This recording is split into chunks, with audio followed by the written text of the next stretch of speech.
What's up, fight fans? We are back cage side, UFC Glendale on Fox.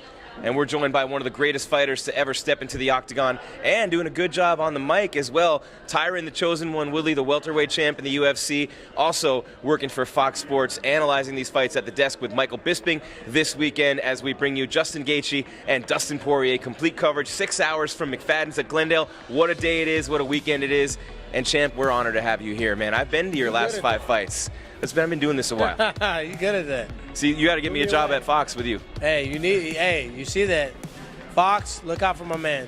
All right, there we go. Just tell him Gries is coming. All right. Here we go. Tyron Woodley, the chosen one, the champ. And I've been to your last 5 fights, I think. And I just want to start by saying, and I'll send you the audio. I rail about this all the time on my radio show.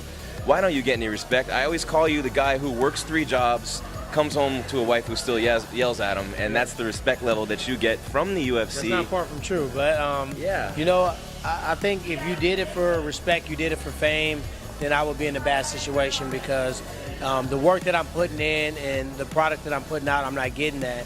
But at the end of the day, I'm in it for the glory of it, to be the greatest welterweight of all time. And the only way to do that is to continue to win. So I've decided to really shift my focus away from what people are saying and what they think.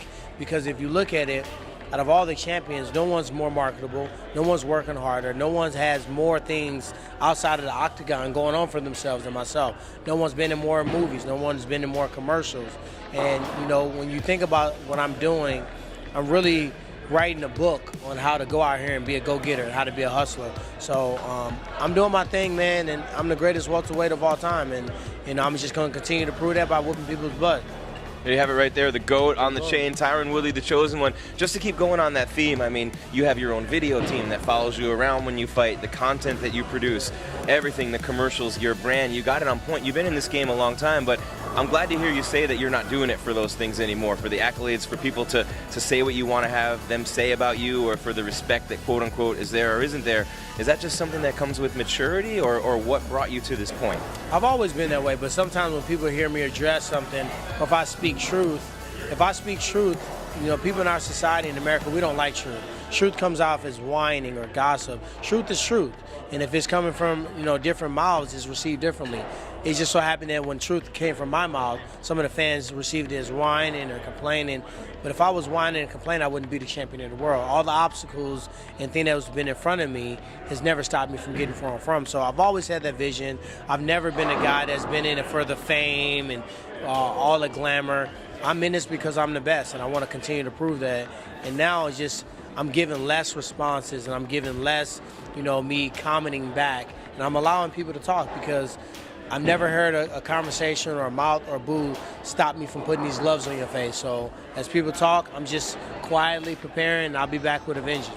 No, I mean, you outlasted Wonder Boy in that epic fight in New York. You outstruck a guy who a lot of people think is the best striker in the sport, and Stephen Thompson, to win the rematch, even though people had a lot to say about that fight. Then you take the best jiu-jitsu artist in the world, or one of them, you completely neutralize them, stuff every takedown, pinpoint striking. You're beating people at their own games when they're the best in the world, supposedly, at what they do. And just because you're not going out there and knocking people out in a minute, which you did, by the way, to the ultimate knockout artist in Robbie Lawler to get the belt, people have things to say about you, but I'm glad to hear you say that you don't let it bother you, because this is something where I think you're going to have a long run with the title. I want to get your thoughts, T. Wood, about this quote-unquote interim championship fight with Colby and with Dos Anjos, who, you know, obviously was the champ at lightweight, but there's so many belts flying around, so many interims. Khabib didn't even fight anyone who had a belt. Now he's somehow a champ, and here you are recovering from surgery when people aren't defending their belts forever, and here you are, you know, having to watch an interim title fight. I just don't understand that. So as a broadcaster, as an analyst, taking yourself out of the situation, all these interim titles, what's up with all that? You know, I think it's caused a lot of confusion. There's times where an interim title is needed. You know, it's been a couple of times, like my buddy Dominic Cruz was out for a very long time. He was ready to fight, had another surgery. If it's something where it's the division, quote unquote, has been held up, and these guys are fighting, and they're fighting very tough fights, and they want to fight for a title, but the title's not available due to an injury or an absence of a champion, at that moment, now we need an interim title. In my division, just outside looking in, I fought in 12 months, I fought 4 world title fights, and I fought the #1 contenders, unlike a lot of the other different champions. And these guys needed to fight anyway. Was there really a clear-cut #1 contender? Like, was RDA really the #1 guy? Was Kobe really even deserving to even fight RDA. So the shuffling of the deck is never a bad thing. I call it the boo-boo belt. If you walk around and you parade yourself with that belt and you want to stand side by side with me and act like you have a real belt, I'm going to make fun of you because it's not a championship belt. You didn't fight the champion. You didn't take the belt, or it wasn't a vacant title. So it's really a number one contendership fight. And that's the way I'm taking it. And if the UFC felt the need to do it, for whatever reason, they got internal game plans and strategies and reasons behind it. And to be honest, I'm the champion of the world. So whatever fight they want to put together, and we'll call it whatever they want to, at the end of the day, nobody in this division is going to beat me. Nobody's going to touch me. And I'm going to just continue to prove it. Yeah, and of course, you'll be waiting for whoever wins that belt as soon as they win that quote-unquote interim belt at 225 in Chicago. Tyron Woodley, the chosen one here. UFC on Fox, Gaethje and Poirier. We're going to get to this card with Tyron Woodley in just a minute, but you were running out of guys to fight in that division. The welterweight division got pretty thin for a while underneath you. You beat all the guys that you needed to beat. So interesting. I want to ask you next, T-Wood, about something that Conor McGregor's doing and some other champs have been doing. The championship fights against the best in the world, or the money fight?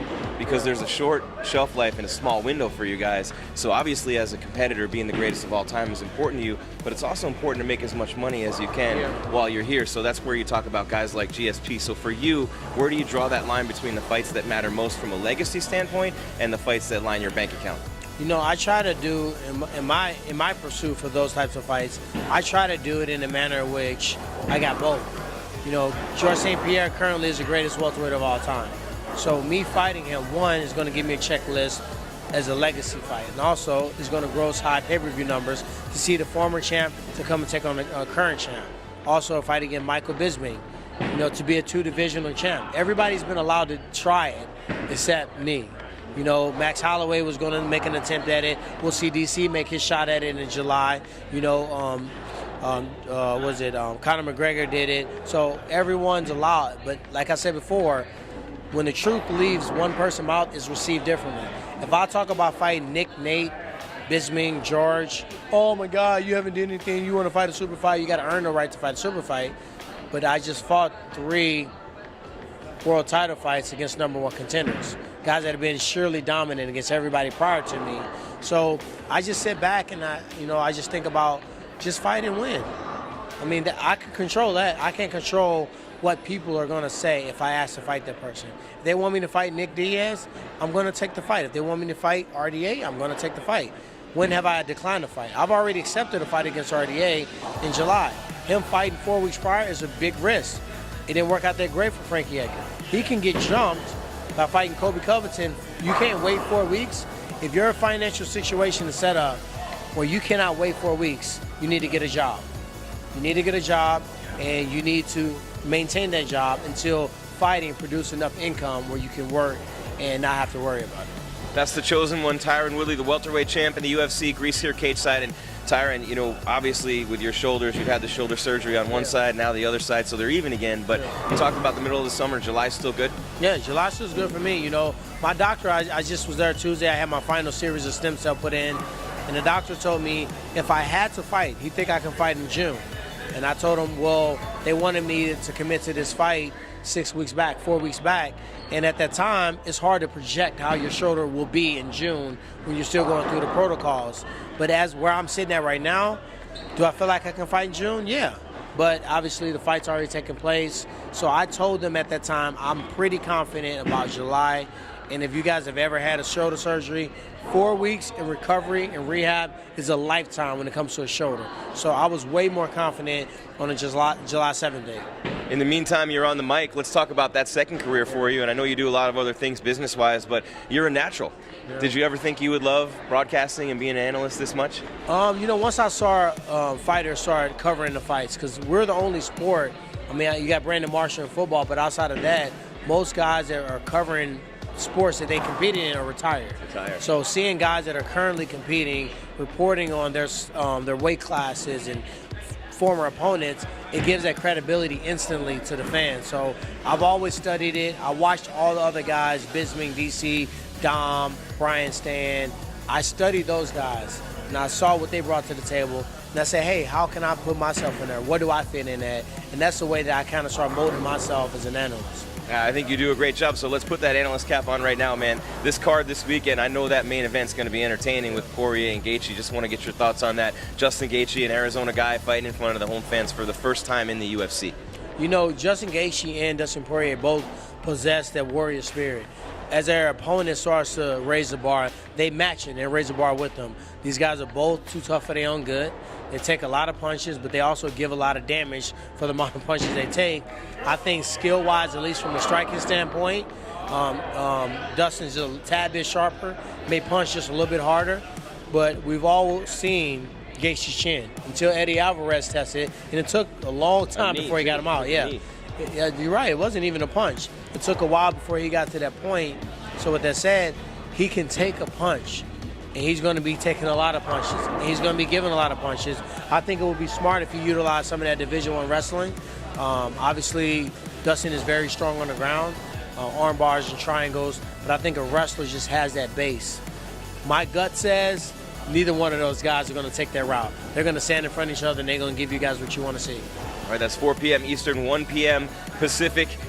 UFC on Fox, that's for you, by the way, at the desk with Michael Bisping, and Karen Bryant's going to be there. Kurt Menefee's going to be there as well. Tyron, the chosen one, Woodley, last one for you. What other fights are you looking forward to this summer? I know you're talking about midsummer comeback for yourself, but in terms of being an analyst and covering fights and doing TV, which other fights are you looking forward to the most coming up in the UFC? You know, I'm interested to see what's next for Rose Namajunas. You know, I expected Joanna to come out and maybe beat her and take it into a trilogy. You know, I want to see who's next for her. I'm excited to see how DC and Stipe shake out.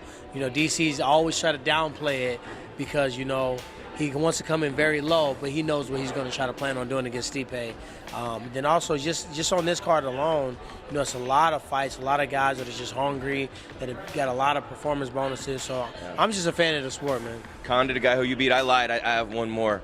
T-Wood, I have one more for you because I just wanted to talk to you about one other thing that's coming up, and you're involved with both guys, so I have to ask you, Floyd Mayweather and CM Punk. You know, CM Punk, I'm definitely going to be there to support him watching this fight in June. I hate that his first time out, he didn't get a chance to display all the hard work he put into the fight camp. Hopefully this time he will get a chance to come out victorious. Floyd Mayweather, obviously, rumor has it I'm going to be training him for an MMA fight. I think Dana was talking about, you know, the money is right and they're looking to work the deals out. That's their stuff. Internally, I have nothing to do with the... That's a good trade, though. Training for money training. You know, business training for cage training, right? Yeah, you know, I'm not going to be around anybody. I'm a networker, man, so I'm not going to be around him and not benefit from the marketing aspect. Also how to carry yourself, way to monetize yourself differently, and also just the boxing and the knowledge. You know, he's not one of the greatest boxers of all time for no reason. So I'll train him, I'll equip him and get him ready for anything that he may see in the octagon, and you know, I'll get my benefits as well. Always a pleasure talking to you. Every time I interview you, you get better on camera, better on TV. I think you're the greatest. I think you should get a lot more respect from people in the cage and out of it, and I think one day you will. I just think we wait too long sometimes to show people the respect they deserve. So I appreciate you, man. Thanks for joining me again. Thank you, man. I appreciate it. All right, the chosen one, Tyron Woodley, here cage side.